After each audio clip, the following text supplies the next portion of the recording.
मैंने थोड़ी देर पहले आपको एक जानकारी दी थी जिसमें मैंने आपको यह बताया था कि सीबीआई को एक रिपोर्ट सौंपी गई है एनफोर्समेंट डायरेक्टरेट की तरफ से। और अब यह सामने आया है कि इन्फोर्समेंट डायरेक्टरेट को कुछ ऐसे सुराग मिले हैं जिनसे यह साबित होता है कि रिया चक्रवर्ती का सीधा सीधा ताल्लुक ड्रग्स से भी रहा है और कुछ ड्रग्स और नशीली दवाइयां वो सुशांत सिंह राजपूत को भी देती थी। एक चैट सामने आया है जिसकी जांच अब सीबीआई के साथ साथ नार्कोटिक्स कंट्रोल ब्यूरो भी कर सकता है। जी हां, जो नई जानकारी आई है उसके हिसाब से ड्रग्स मामले में भी तहकीकात हो सकती है, यानी रिया चक्रवर्ती के तार जुड़े हो सकते हैं ड्रग तस्करों से भी। बहुत पहले से ये बातें कही जा रही हैं कि इस पूरे मामले का लिंक दुबई से हो सकता है, दुबई के कुछ ड्रग माफियाज से हो सकता है, और अब धीरे धीरे ये परतें खुलती जा रही हैं। ये अपने आप में बहुत बड़ा खुलासा है।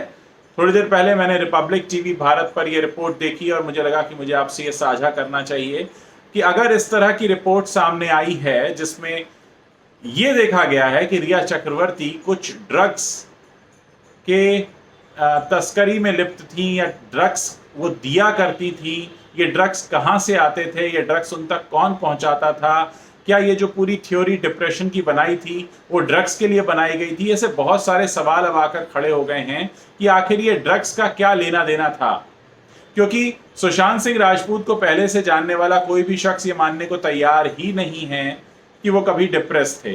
ये डिप्रेशन वाली theory Rhea Chakraborty and gang ने फैलाई और अब ये ड्रग वाला मामला सामने आ रहा है जिसको लेकर एक चैट सामने आई है। वो चैट क्या है ये अभी पब्लिकली आउट नहीं हुई है, लेकिन इस चैट में ड्रग्स से जुड़ी कोई बड़ी जानकारी है जो ईडी के हाथ लगी है और ईडी को ये सही लगा कि ये जानकारी अब सीबीआई को सौंप दी जाए और सीबीआई टीम के पास आने के बाद अब ये जानकारी नार्कोटिक्स कंट्रोल ब्यूरो को भी पहुंचाई जाएगी जिस पर वो अपनी जांच शुरू कर सकते हैं। तो ये बहुत अहम जानकारी है। शिकंजा कसता जा रहा है रिया चक्रवर्ती पर। बहुत से लोग बार बार ये पूछ रहे हैं कि रिया की गिरफ्तारी कब होगी, रिया को सीबीआई कब बुलाएगी। मैं आपको बता दूं कि रिया के खिलाफ एक बहुत स्ट्रॉन्ग ग्राउंड पहले तैयार किया जा रहा है, उसके बाद उन्हें बुलाया जाएगा ताकि उन्हें अच्छे से ग्रिल किया जा सके। ये तो हुई खबर की बात।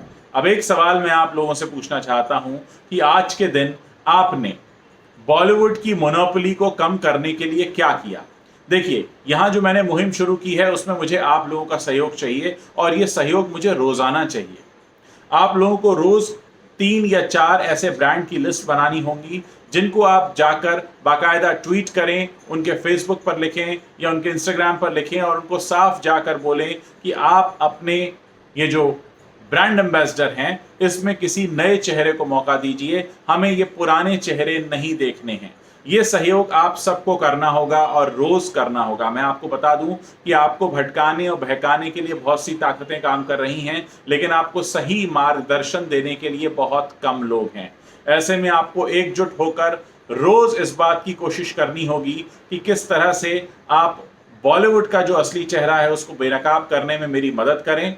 और जब तक सब लोग एकजुट होकर इस दिशा में प्रयास नहीं करेंगे ये नहीं हो पाएगा।